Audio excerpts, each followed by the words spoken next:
Hi all, welcome to Success Academy's YouTube channel.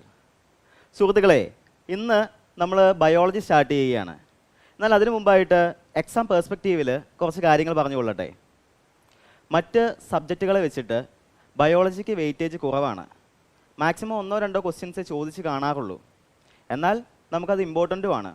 എന്നാൽ ചോദിക്കുന്ന questions ആകട്ടെ എല്ലാം ഡയറക്റ്റ് ക്വസ്റ്റ്യൻസുമാണ്. അതുകൊണ്ട് തന്നെ ഒത്തിരി ഡെപ്തായിട്ട് അല്ലെങ്കിൽ ഒത്തിരി ഡീറ്റെയിൽഡ് ആയിട്ട് നമുക്ക് പോവുകയും വേണ്ട. സോ വെയിറ്റേജ് കുറവാണെന്ന് വെച്ച് നമുക്കിത് തള്ളിക്കളയാനും പറ്റത്തില്ല. കാരണം നമുക്ക് ഇമ്പോർട്ടൻ്റ് ആണ് ബയോളജിയും, 2 മാർക്ക് ചോദിക്കുന്നുള്ളൂ എങ്കിൽ പോലും. സോ ഇന്ന് നമ്മളിവിടെ പഠിപ്പിക്കാൻ പോകുന്നത് ഏറ്റവും ഇമ്പോർട്ടൻ്റ് ആയിട്ടുള്ള ടോപ്പിക്ക്, അതിൽ തന്നെ ഏറ്റവും ഇമ്പോർട്ടൻ്റ് ആയിട്ടുള്ള പോയിൻറ്റ്സ് മാത്രമേ നിങ്ങളെ പഠിപ്പിക്കുന്നുള്ളൂ. അത് നിങ്ങളുടെ ബേർഡൻ കുറയ്ക്കാൻ വേണ്ടിയിട്ടാണ്. അതേപോലെ ക്യാപ്സ്യൂൾ പരുവത്തിലാണ് നിങ്ങൾക്ക് നോട്ട് തരാൻ ഉദ്ദേശിക്കുന്നുള്ളൂ. കാരണം നിങ്ങൾക്ക് മറ്റ് സബ്ജക്റ്റുകളെ പോലെ ഒത്തിരി സ്ട്രെസ് കൊടുത്ത് ഇത് പഠിക്കേണ്ട കാര്യമില്ല. അപ്പോൾ അങ്ങനെയാണ് നിങ്ങൾക്ക് വേണ്ടിയിട്ട് നോട്ട് പ്രിപ്പയർ ചെയ്തിരിക്കുന്നത്. സോ നമുക്ക് നമ്മുടെ ടോപ്പിക്കിലേക്ക് കടക്കാം. ഇന്ന് 5 കിങ്ഡം ക്ലാസിഫിക്കേഷനെ പറ്റിയിട്ടാണ് നമ്മൾ സംസാരിക്കാൻ പോകുന്നത്. അപ്പോൾ 5 കിങ്ഡം ക്ലാസിഫിക്കേഷൻ എന്ന് പറഞ്ഞു കഴിഞ്ഞാൽ ഓരോ ജീവജാലങ്ങളെയും അതിൻ്റെ സ്വഭാവം അനുസരിച്ച്, അതിൻ്റെ സ്ട്രക്ചർ അനുസരിച്ച് തിരിക്കുന്നതാണ്. ഓരോ ക്ലാസ്സായിട്ട് തിരിക്കുകയാണ് ചെയ്യുന്നത്. 1969 R.H. വിറ്റാക്കർ എന്ന് പറയുന്ന ആൾ 5 കിങ്ഡം ക്ലാസിഫിക്കേഷൻ കൊണ്ടുവരുന്നത്. എന്നാൽ ഇതിൻ്റെ ഒരു ഹിസ്റ്ററി നമ്മൾ നോക്കുകയാണെങ്കിൽ ഏകദേശം 1758 കാൾ ലിനേഴ്സാണ് ആദ്യം ഒരു ക്ലാസിഫിക്കേഷൻ കൊണ്ടുവരുന്നത്. അദ്ദേഹമാണ് ഓരോ ഓർഗാനിസത്തിനെ അല്ലെങ്കിൽ ഓരോ ജീവജാലങ്ങളെയും ഓരോരോ ക്ലാസ്സുകളായിട്ട് തിരിക്കണമെന്ന് പറഞ്ഞത്. അപ്പോൾ അങ്ങനെ 1758 അദ്ദേഹം 2 കിങ്ഡം ക്ലാസിഫിക്കേഷൻ കൊണ്ടുവന്നു. അതായിരുന്നു പ്ലാന്റ്, അനിമേലിയ എന്ന് പറയുന്നത്. അതിന് കാരണം മറ്റ് ക്ലാസിഫിക്കേഷൻ അല്ലെങ്കിൽ മറ്റ് മൈക്രോ ഓർഗാനിസം, അതേപോലെ തന്നെ ഫംഗി, ബാക്ടീരിയ ഇവയൊന്നും അന്ന് കണ്ടുപിടിക്കപ്പെട്ടിട്ടില്ലായിരുന്നു, അല്ലെങ്കിൽ അന്ന് ഡിസ്കവർ ചെയ്തിട്ടില്ലായിരുന്നു. എന്നാൽ പിന്നീട് R.H. വിറ്റാക്കറിൻ്റെ ഒരു കാലഘട്ടത്തിലാണ് ഒരു 5 കിങ്ഡം ക്ലാസിഫിക്കേഷനിലേക്ക് ഇത് എത്തിച്ചേർന്നത്. അതുപോലെ ടാക്സോണമിയുടെ ഫാദർ എന്ന് പറയുന്നത് കാൾ ലിനേഴ്സ് ആണ്. ടാക്സോണമി എന്ന് പറഞ്ഞാൽ ഓരോ ജീവജാലങ്ങളെയും അതിൻ്റെ ഒരു ഓർഡർ അനുസരിച്ച്, ഇപ്പോൾ നമുക്കറിയാം പുലി, പൂച്ച, കടുവ ഇവയെല്ലാം അനിമേലിയ കിങ്ഡം എന്ന് പറയുന്നൊരു കിങ്ഡത്തിൽ വരുന്നതാണ്. എന്നാൽ ഇവയെല്ലാം ഒന്നാണെന്ന് നമുക്ക് പറയാൻ പറ്റുമോ? പറ്റില്ല. കാരണം ഇവയുടെ സ്വഭാവം, അതേപോലെ ഫിസിക്കൽ ഫീച്ചേഴ്സ്, അങ്ങനെയുള്ള കാര്യങ്ങളെല്ലാം ഒരുപാട് ഡിഫറൻ്റ് ആണ്. അപ്പോൾ ഇതിനെല്ലാം ഓരോ ക്ലാസ്സുകളായിട്ട് തിരിച്ചിരിക്കുകയാണ്. അപ്പോൾ ടാക്സോണമി എന്ന് പറഞ്ഞാൽ ഓരോ കിങ്ഡം അല്ലെങ്കിൽ ഓരോ ജീവജാലങ്ങളെയും അതിൻ്റെ സ്വഭാവം അനുസരിച്ച് തിരിക്കുന്നതിനെയാണ്. അപ്പോൾ നമുക്ക് നോക്കാം എന്താ ടാക്സോണമി എന്ന്. ഇവിടെ നോക്കുക, ഇതാണ് ടാക്സോണമിക് കാറ്റഗറീസ് എന്ന് പറയുന്നത്. അതിൽ തന്നെ kingdom, phylum, class, order, family, genus, species. ഇപ്പോൾ നിങ്ങളൊരു എക്സാമ്പിൾ എടുക്കുക. കിങ്ഡം എന്ന് പറഞ്ഞാൽ കിങ്ഡം അനിമേലിയ. നമ്മളിപ്പോൾ 5 കിങ്ഡം ക്ലാസിഫിക്കേഷനെ പറ്റിയാണ് പറയുന്നത്. അതിലൊരു കിങ്ഡമാണ് അനിമേലിയ എന്ന് പറയുന്നത്. അപ്പോൾ അതിൽ തന്നെ കിങ്ഡം അനിമേലിയ, അതിൻ്റെ താഴത്തെ ഫൈലത്തിലേക്ക് വരുമ്പോഴത്തേക്കും ആ കിങ്ഡത്തിൽ തന്നെ നട്ടലുള്ളതും ഇല്ലാത്തതുമായിട്ടുള്ള ജീവിവർഗ്ഗങ്ങളുണ്ട്. അപ്പോൾ നട്ടൽ ഉള്ളതിനെയും ഇല്ലാത്തതിനെയും ഓരോ വിഭാഗമാക്കി മാറ്റുകയാണ് ആ ഒരു ഫൈലത്തിലേക്ക് വന്നപ്പോൾ. അപ്പോൾ അവിടെ ഒരു വേർതിരിവുണ്ടായി. ഇനി താഴെ ക്ലാസ്സിലേക്ക് വരുമ്പോൾ പിന്നെയും അതിൻ്റെ ഓരോരോ സ്വഭാവം അനുസരിച്ച് പിന്നെയും വേർതിരിക്കുന്നു. ഓർഡറിലേക്ക് വരുമ്പോൾ ഒരു വേർതിരിവ്, അങ്ങനെ വേർതിരിക്കുന്ന ഒരു സിസ്റ്റം അല്ലെങ്കിൽ ഒരു മെത്തേഡാണ് ഈ ടാക്സോണമി എന്ന് പറയുന്നത്. അപ്പോൾ അതിനെയാണ് ടാക്സോണമി എന്ന് ഉദ്ദേശിക്കുന്നത്. അപ്പോൾ ഫാദർ ഓഫ് ടാക്സോണമി എന്ന് പറയുന്നത് ആരാണ്? കാൾ ലിനേഴ്സ് ആണ്. അപ്പോൾ നിങ്ങളിവിടെ നോക്കുക, R.H. വിറ്റാക്കറാണ് 1969 5 കിങ്ഡം ക്ലാസിഫിക്കേഷൻ കൊണ്ടുവന്നത്. അദ്ദേഹം എന്തൊക്കെ കൊണ്ടുവന്നത് നമുക്ക് നോക്കാം. Monera, protista, fungi, plant, Animalia, ഈ പറയുന്ന ഒരു 5 ക്ലാസിഫിക്കേഷനാണ് R.H. വിറ്റാക്കർ കൊണ്ടുവന്നത്. അപ്പോൾ ഈ ക്ലാസിഫിക്കേഷൻ അനിമേലിയയും അതേപോലെ പ്ലാന്റേയും ആയിരുന്നു 2 കിങ്ഡം ക്ലാസിഫിക്കേഷനിൽ കാൾ ലിനേഴ്സ് കൊണ്ടുവന്നതെങ്കിൽ ഇവിടെ വന്നപ്പോഴത്തേക്കും മുണീറയും പ്രോട്ടിസ്റ്റയും ഫംഗി ആയി മാറി, അല്ലേ? അപ്പോൾ ഈ 5 കിങ്ഡവും ഇതിൻ്റെ ഏറ്റവും ഇമ്പോർട്ടൻ്റ് ആയിട്ടുള്ള പോയിന്റ്സ് ആണ് നമ്മൾ ഇന്നിവിടെ ഡിസ്കസ് ചെയ്യാൻ പോകുന്നത്. അപ്പോൾ നമുക്ക് നോക്കാം. മൊണീറ, പ്രോട്ടിസ്റ്റ എന്ന് പറയുന്നത് യൂണിസെല്ലുലാർ പ്രോക്യാരിയോട്സും യൂണിസെല്ലുലാർ യൂക്യാരിയോട്സും ആണ്. മൊണീറ, പ്രോട്ടിസ്റ്റ എന്ന് പറയുന്നത് യൂണിസെല്ലുലാർ പ്രോക്യാരിയോട്സും യൂണിസെല്ലുലാർ യൂക്യാരിയോട്സും ആണ്.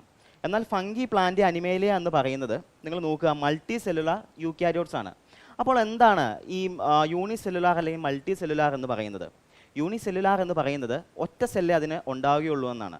എന്നാൽ മൾട്ടി സെല്ലുലാർ എന്നതുകൊണ്ട് ഉദ്ദേശിക്കുന്നത് ഒന്ന് അല്ലെങ്കിൽ അതിൽ കൂടുതൽ സെല്ലുകൾ ഉള്ളവയാണ് മൾട്ടി സെല്ലുലാർ എന്ന് പറയുന്നത്. അപ്പോൾ എന്താണ് ഈ പ്രോക്യാരിയോട്സ് അല്ലെങ്കിൽ യൂക്യാരിയോട്സ് എന്ന് പറയുന്നത്? നമുക്ക് നോക്കാം.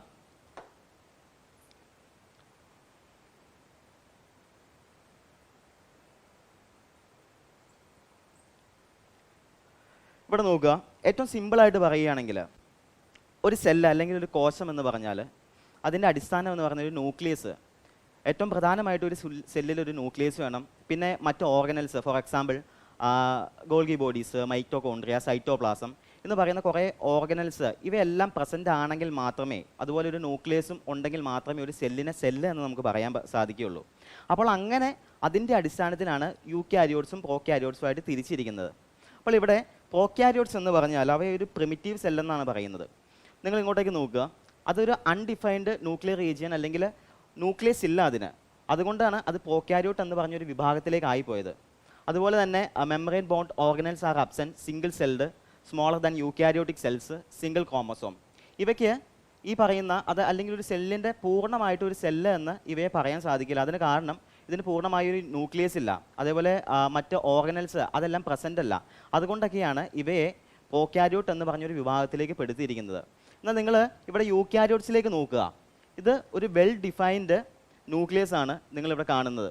അതേപോലെ തന്നെ organelles present also enclosed by a membrane. Unicellular and multicellular plants and animals have this how many chromosome. അപ്പോൾ യൂക്യാരിയോട്സിലേക്ക് വന്നപ്പോഴത്തേക്കും ഇവിടെ ഒരുപാട് മാറ്റങ്ങളാണ് ഉണ്ടായിരിക്കുന്നത്. പ്രോക്യാരിയോട്സിൽ എന്ന് പറയുമ്പോൾ ഒരു സെല്ല് എന്ന് നമുക്ക് പൂർണ്ണമായിട്ടും പറയാൻ സാധിക്കുമോ എന്ന് ചോദിച്ചാൽ നമുക്കത് പറ്റത്തില്ല. കാരണം ഒരു സെല്ലിൻ്റെ അടിസ്ഥാന ഘടകം ന്യൂക്ലിയസ്, അതേപോലെ മറ്റ് ഓർഗനൽസ് ഒക്കെയാണ്. അപ്പോൾ അവയെല്ലാം ഉണ്ടെങ്കിൽ മാത്രമേ നമുക്ക് അതിനെ ഒരു സെല്ല് എന്ന് പറയാൻ സാധിക്കുകയുള്ളൂ, അല്ലേ? അപ്പോൾ പ്രോക്യാരിയോട്സിന് അങ്ങനെ ഒരു എന്താണ് പറയുന്നത്, ഒരു ന്യൂക്ലിയസ് ഇല്ല, അതേപോലെ മറ്റ് ഓർഗനൽസ് എല്ലാം പ്രസൻറ്റും അല്ല. അപ്പോൾ അതാണ് പ്രോക്യാരിയോട്സ് എന്ന് പറയുന്നതുകൊണ്ട് ഉദ്ദേശിക്കുന്നത്. എന്നാൽ യൂക്യാരിയോട്സ് എന്ന് പറയുന്നത് അവയ്ക്കൊരു പൂർണ്ണമായ ന്യൂക്ലിയസ് ഉണ്ട്, അതേപോലെ തന്നെ കുറേ സ്പെഷ്യാലിറ്റീസ് ഉണ്ട്, കുറേ ഓർഗനൽസ് ഉണ്ട്. അതുകൊണ്ട് അവ പൂർണ്ണമായിട്ടും ഒരു സെല്ല് എന്ന് നമുക്ക് പറയാൻ സാധിക്കും. അപ്പോൾ അതാണ് പ്രോക്യാരിയോട്സിൻ്റെ യൂക്യാരിയോട്സിൻ്റെ ഒരു ഡിഫറൻസിയേഷൻ അല്ലെങ്കിൽ ഡിഫറൻസ് എന്ന് പറയുന്നത്. നിങ്ങൾ ഈ ഫിഗർ കാണുന്നുണ്ടോ?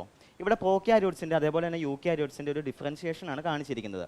നിങ്ങൾ ആദ്യം യൂക്യാരിയോട്സിലേക്ക് നോക്കുക.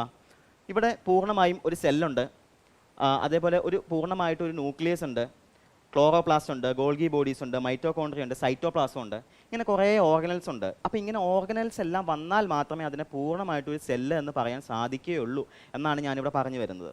എന്നാൽ നിങ്ങൾ പ്രോക്യാരിയോട്സിലേക്ക് നോക്കുക, ഈ പറയുന്ന സംഭവങ്ങളൊന്നും അവിടെ ഇല്ല. അവിടെ ഒരു ന്യൂക്ലിയസ് പൂർണ്ണമായിട്ടുണ്ടോ? ഇല്ല. മൈറ്റോകോൺട്രിയ, അതേപോലെ തന്നെ സൈറ്റോപ്ലാസം, ഗോൾഗി ബോഡീസ്, ഇങ്ങനെ പറയുന്ന ഒരു സാധനവും ഈ പ്രോക്യാരിയോട്ടിലില്ല. അതുകൊണ്ടാണ് ഇതിൻ്റെയും പ്രോക്യാരിയോട്സിൻ്റെയും അതേപോലെ യൂക്യാരിയോട്സിൻ്റെ ഒരു ഡിഫറൻസിയേഷനാണ് നിങ്ങൾക്ക് ഇവിടെ കാണിച്ചു തന്നത്. എന്താണ് അതിൻ്റെ ഡിഫറൻസ്, അതെങ്ങനെയാണ് അതിൻ്റെ സ്വഭാവം അല്ലെങ്കിൽ രീതികൾ എന്നൊക്കെയാണ് നിങ്ങൾക്ക് ഇവിടെ കാണിച്ചു തന്നത്. അപ്പോൾ ഇത് പഠിച്ചാൽ മാത്രമേ ബാക്കിയുള്ള കിങ്ഡം നമുക്കത് മനസ്സിലാക്കി പഠിക്കാൻ സാധിക്കുകയുള്ളൂ. അപ്പോൾ നമുക്കിനി അടുത്തത് ആ കിങ്ഡത്തിലേക്കൊക്കെ പോവാം. ആദ്യമായിട്ട് 5 കിങ്ഡം ക്ലാസിഫിക്കേഷനിൽ നമുക്ക് ഏറ്റവും ആദ്യം പഠിക്കാനുള്ളത് മൊണീറ എന്ന് പറയുന്ന ഒരു കിങ്ഡമാണ്. നോക്കാം മൊണീറയുടെ പ്രത്യേകതകൾ, ഏറ്റവും ഇമ്പോർട്ടൻറ്റ് പോയിന്റ്സ് എന്തൊക്കെയാണെന്ന് നോക്കുക. യൂണിസെല്ലുലാർ പ്രോക്യാരിയോട്ടിക് ഓർഗാനിസംസ് ആണ് അവർ. യൂണിസെല്ലുലാർ അതായത് ഒറ്റ സെല്ലുള്ളൂ, അതേപോലെ പ്രോക്യാരിയോട്ടിക് ആനിമൽസ് ആണ്, ഓർഗാനിസംസ് ആണ്. പ്രോക്യാരിയോട്ടിക് എന്ന് പറഞ്ഞാൽ പൂർണ്ണമായിട്ട് ഒരു സെല്ലില്ല, ഒരു ഡിഫൈൻഡ് ന്യൂക്ലിയസ് ഇല്ല അതിന് എന്നാണ് അവിടെ ഉദ്ദേശിക്കുന്നത്. മറ്റ് ഓർഗനൽസ് ഒന്നുമില്ല. അപ്പോൾ അതിനൊരു സെല്ല് എന്ന് പറയാൻ പറ്റില്ല. ആ വിഭാഗത്തിലാണ് എന്ത് വരുന്നത്, മൊണീറ എന്ന് പറയുന്ന ഈ ഒരു കിങ്ഡം വരുന്നത്. ബാക്ടീരിയൽ മെമ്പേഴ്സാണ് അവിടെ ഉള്ളത്. അതേപോലെ നോക്കുക, do not have a defined nucleus or organelles. നോക്കുക, do not have a defined nucleus or organelles. അതേപോലെ തന്നെ ബാക്ടീരിയൽ മെമ്പേഴ്സാണ് അതിലുള്ളത്. അതായത് പലതരം ബാക്ടീരിയാസ് ഉണ്ട്. For example cyanobacteria, E coli എന്നൊക്കെ പറയുന്ന കുറച്ച് ബാക്ടീരിയാസ് ഒക്കെയാണ് ഇതിൻ്റെ എക്സാമ്പിൾ പറയുന്നത്. സൈനോ ബാക്ടീരിയയുടെ തന്നെ മറ്റൊരു പേരാണ് ബ്ലൂ ഗ്രീൻ ആൽഗെ എന്നൊക്കെ പറയുന്നത്. അപ്പോൾ ഇതാണ് അതിൻ്റെ എക്സാമ്പിൾ എന്ന് പറയുന്നത്. അതേപോലെ തന്നെ ഇവർ ഏത് ഒരു എക്സ്ട്രീം ഹാബിറ്റാറ്റിലും ജീവിക്കാൻ സാധ്യമാകുന്ന ജീവികളാണ്. അതായത് അധിക ചൂട് വന്നാലും അല്ലെങ്കിൽ തണുപ്പായാലും അങ്ങനെ ഏതൊരു ഹാബിറ്റാറ്റിലായാലും ഇവ ജീവിക്കുമെന്നാണ് പറയുന്നത്. അതുപോലെ തന്നെ may be autotrophic or heterotrophs. ഓട്ടോട്രോപ്സും ഹെട്രോട്രോപ്സ് എന്ന് പറഞ്ഞാൽ, ഓട്ടോട്രോപ്സ് എന്ന് പറയുന്നത് അവയ്ക്ക് സ്വയം ഭക്ഷണം പാകം ചെയ്ത് അവയുടെ ആവശ്യത്തിന് ഉപയോഗിക്കാനുള്ളൊരു കഴിവുണ്ട്. എന്നാൽ ഹെട്രോട്രോപ്സ് എന്ന് പറയുമ്പോൾ അവ മറ്റൊരു ഓർഗാനിസത്തിനെ ഡിപ്പെൻഡ് ചെയ്തുകൊണ്ടാണ് ജീവിക്കുന്നത്, അല്ലെങ്കിൽ ചൂഷണം ചെയ്തുകൊണ്ട്, അതായത് അവയുടെ മറ്റൊരു ഓർഗാനിസത്തിൻ്റെ ഭക്ഷണം എടുത്തുകൊണ്ടാണ് ഹെട്രോട്രോപ്സ് ജീവിക്കുന്നത്. ആ ഒരു എക്സാമ്പിൾ പറയുകയാണെങ്കിൽ, ഓട്ടോട്രോപ്സിന് ഒരു എക്സാമ്പിൾ പറയുകയാണെങ്കിൽ പ്ലാന്റ്സ് എങ്ങനെയാണ്, അവയ്ക്ക് ആവശ്യമുള്ള ഭക്ഷണം അവ തന്നെ ഉണ്ടാക്കുകയാണ് ഫോട്ടോസിന്തസിസ് വഴിയായിട്ട്. എന്നാൽ ഇത്തിൽ കണ്ണി എന്ന് പറയുന്ന ഒരു സംഭവമുണ്ട്. അത് ഈ പ്ലാന്റ്സിൽ എവിടെയെങ്കിലും കയറിയിരുന്ന് പ്ലാന്റിന് ആവശ്യമായിട്ടുള്ള ന്യൂട്രീഷൻ ഈ ഇത്തിൽ കണ്ണി വലിച്ചു കുടിക്കുകയാണ് ചെയ്യുന്നത്. അപ്പോൾ എന്താ സംഭവിക്കുന്നത്? അത് കാലക്രമേണ പ്ലാന്റിന് ആവശ്യമായിട്ടുള്ള ന്യൂട്രിയൻസ് കിട്ടുന്നില്ല. അപ്പോൾ ആ ഒരു ഭാഗം കരിഞ്ഞ് അല്ലെങ്കിൽ ഉണങ്ങി നശിച്ചു പോകാനുള്ള ചാൻസാണ് ഉള്ളത്. അതാണ് ഓട്ടോട്രോപ്സിൻ്റെയും ഹെട്രോട്രോപ്സിൻ്റെയും വ്യത്യാസം എന്ന് പറയുന്നത്. അപ്പോൾ മൊണീറയുടെ ഏറ്റവും ഇമ്പോർട്ടൻ്റ് ആയിട്ടുള്ള പോയിന്റ്സ് ഇതാണ്. മൊണീറ നമുക്ക് ഏറ്റവും ഇമ്പോർട്ടൻ്റ് ആയിട്ടുള്ളൊരു കിങ്ഡം ആണ്. ഇതിനു മുമ്പും ഇതിനകത്ത് ക്വസ്റ്റ്യൻസ് ചോദിച്ചിട്ടുള്ളതാണ്. അപ്പോൾ നമുക്ക് അടുത്തൊരു കിങ്ഡത്തിലേക്ക് പോവാം.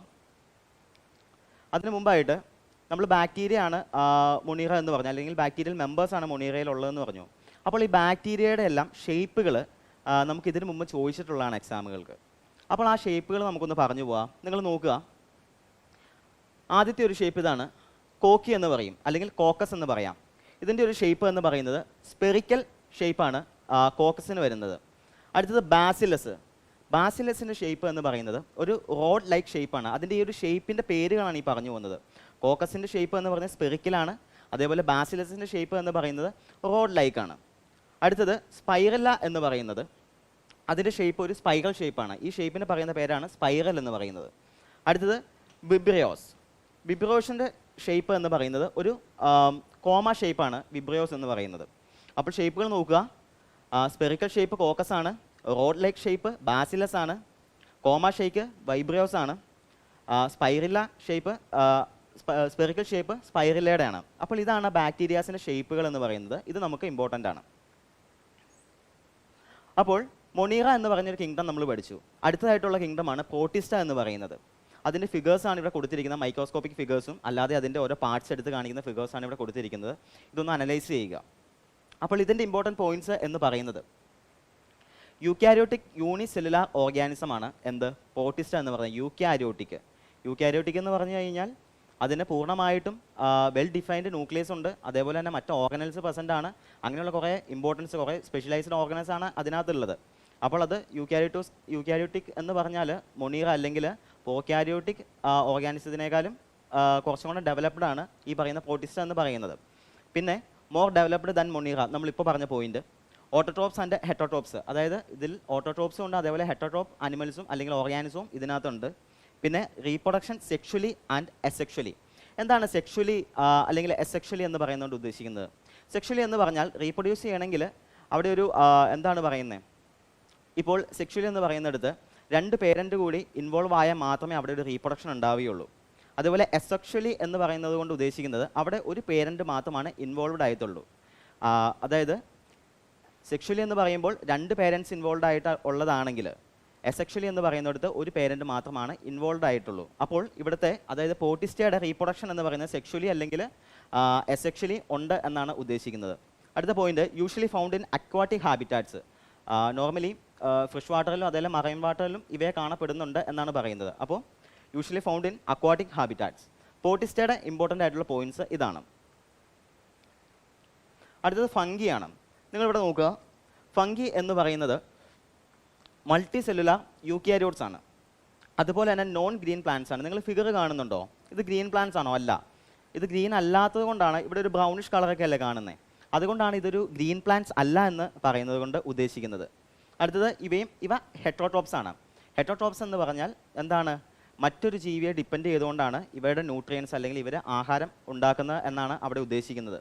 ഇവ സാപ്രോഫൈറ്റിക് ഓർഗാനിസം ആണ്. സാപ്രോഫൈറ്റിക് എന്ന് പറഞ്ഞാൽ ഡെഡ് ആൻഡ് ഡീക്കേയിങ് മെറ്റീരിയൽസിൽ നിന്നാണ് ഇവയ്ക്ക് ആവശ്യമുള്ള ന്യൂട്രിയൻസ് ഉണ്ടാക്കുന്നത്. അടുത്തത് also used in production of antibiotic. അതായത് ഫംഗി എന്ന് പറയുന്ന അല്ലെങ്കിൽ ഈ ഒരു കിങ്ഡത്തിലുള്ള ചില ഓർഗാനിസത്തിനെ അതിനെ ഉപയോഗിച്ചുകൊണ്ട് ആൻറ്റിബയോട്ടിക് പ്രൊഡ്യൂസ് ചെയ്യുന്നുണ്ട്, അല്ലെങ്കിൽ അതിൻ്റെ പ്രൊഡക്ഷൻ ഉപയോഗിക്കുന്നുണ്ട്. അപ്പോൾ അങ്ങനെ വികസിപ്പിച്ചെടുത്ത ഒരു ആൻറ്റിബയോട്ടിക്കാണ് പെനിസിലിയം എന്ന് പറയുന്നത്. അത് നമുക്ക് ഇമ്പോർട്ടൻ്റ് ആണ്.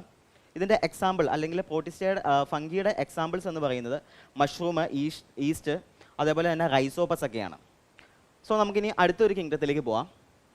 അടുത്ത കിങ്ഡം പ്ലാന്റയാണ്. പ്ലാന്റ് എന്ന് പറയുന്നത് മൾട്ടി സെല്ലുലാർ യൂക്യാരിയോട്ടിക് ഓർഗാനിസം ആണ്. മൾട്ടി സെല്ലുലാർ യൂക്യാരിയോട്ടിക് ഓർഗാനിസംസ് ആണ്. മൾട്ടി സെല്ലുലാർ എന്ന് പറഞ്ഞാൽ ഒന്നോ അതിലധികം സെല്ലുകൾ ഉള്ള ഓർഗാനിസത്തിനാണ് മൾട്ടി സെല്ലുലാർ എന്ന് പറയുന്നത്. അതേപോലെ തന്നെ അവ ഓട്ടോട്രോഫിക് ആണ്. ഓട്ടോട്രോഫിക് എന്ന് പറഞ്ഞാൽ അവയ്ക്ക് ആവശ്യമുള്ള ഭക്ഷണം അവ സ്വന്തമായി തന്നെ പാചകം ചെയ്യും, അല്ലെങ്കിൽ അവയ്ക്ക് ആവശ്യമുള്ളത് തന്നെ അവർ ഉണ്ടാക്കിയെടുക്കുമെന്നാണ് ഇവിടെ ഉദ്ദേശിക്കുന്നത്. അടുത്തത് സെൽവാൾ പ്രസൻറ്റ്. സെൽവാൾ എന്ന് പറഞ്ഞാൽ അത് ആ ഒരു സെല്ലിൻ്റെ ഒരു കോട്ടിംഗ് ആണ് ഉദ്ദേശിക്കുന്നത്.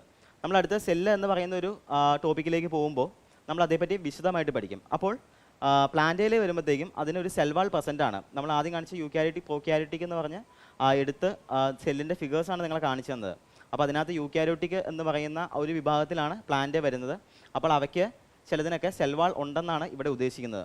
അടുത്തത് ഹാവ് സ്പെഷ്യലൈസ്ഡ് ഓർഗൻസ്, അതായത് മുണീറ അല്ലെങ്കിൽ പ്രോക്യാരിയോട്ടിക് ഓർഗാനിസത്തിൽ നിന്ന് ഈ ഒരു ഓർഗാനിസം, അതായത് യൂക്യാരിയോട്ടിക് ഓർഗാനിസത്തിലേക്ക് എത്തിയപ്പോൾ അതിന് ഒരുപാട് സ്പെഷ്യലൈസ്ഡ് ആയിട്ടുള്ള ഓർഗൻസ് കാര്യങ്ങളെല്ലാം വന്നു എന്നാണ് ഉദ്ദേശിക്കുന്നത്. അടുത്തത് അനിമേലിയാണ്. ഏറ്റവും ലാസ്റ്റ് കിങ്ഡമാണ് അനിമേലി എന്ന് പറയുന്നത്. ഇവയിൽ തന്നെ ഒരുപാട് ജീവജാലങ്ങൾ ഈ പറയുന്ന അനിമേലിയിലുണ്ട്. അതിനെ പല പല ക്ലാസ് ആയിട്ട് തിരിച്ചിട്ടുമുണ്ട്. അപ്പോൾ നോക്കാം എന്താണ് അനിമേലിയുടെ ഇമ്പോർട്ടൻസ് എന്ന് പറയുന്നത്. മൃഗങ്ങളും നമ്മൾ മനുഷ്യരുൾപ്പെടെയുള്ള ജീവജാലങ്ങളും എല്ലാം ഈ പറയുന്ന അനിമേലിയിൽ ഉൾപ്പെടുന്നുണ്ട്. അപ്പോൾ നോക്കാം, മൾട്ടി സെല്ലുലാർ യൂക്യാരിയോട്സ് ആണ് എന്ത് അനിമേലി എന്ന് പറയുന്നത്. ഇവ ഹെറ്ററോട്രോപ്സ് ആണ്, അതായത് മറ്റൊരു ഓർഗാനിസത്തിനെ ഡിപ്പെൻഡ് ചെയ്തുകൊണ്ടാണ് ഈ അനിമേലി എന്ന് പറയുന്ന ഒരു കിങ്ഡത്തിലുള്ള ഓർഗാനിസം ജീവിക്കുന്നത്. അടുത്തത് നോ സെൽ വാൾ. ഇവയ്ക്ക് സെൽ മെംബ്രെയിൻ ആണുള്ളത്, സെൽ വാളല്ല. അപ്പോൾ സെൽ മെംബ്രെയിൻ എന്താണ്, സെൽ വാൾ എന്താണെന്ന് നമ്മൾ പിന്നീട് ഒരു ടോപ്പിക് അല്ലെങ്കിൽ സെല്ലിനെ പറ്റി ഡിസ്കസ് ചെയ്യുമ്പോൾ നമ്മൾ പഠിക്കും. അടുത്തത് ഹോളോസോയിക്ക്, അതായത് ഇവ ഭക്ഷണം കഴിക്കുന്ന രീതി എന്ന് പറയുന്നത് ഇഞ്ചക്ഷൻ വഴിയായിട്ടാണ്. ഇഞ്ചക്ഷൻ, അതായത് ഇവ ഹോളോസോയിക്ക് എന്നത് പറയുന്നത് കൊണ്ട് ഉദ്ദേശിക്കുന്നത് വായിലൂടെയാണ് അനിമേലിയിലുള്ള ഒട്ടുമിക്ക അല്ലെങ്കിൽ ഭൂരിഭാഗം ഓർഗാനിസവും ഭക്ഷണം കഴിക്കുന്നത് എന്നാണ് ഉദ്ദേശിക്കുന്നത്. അടുത്തത് റീപ്രൊഡക്ഷൻ സെക്ഷുവലി ആണ്. സെക്ഷുവലി എന്ന് പറയുമ്പോൾ 2 പേരൻ്റ് കൂടി ഇൻവോൾവ് ആയിക്കൊണ്ടാണ് ഇവിടെ റീപ്രൊഡക്ഷൻ നടക്കുന്നത്.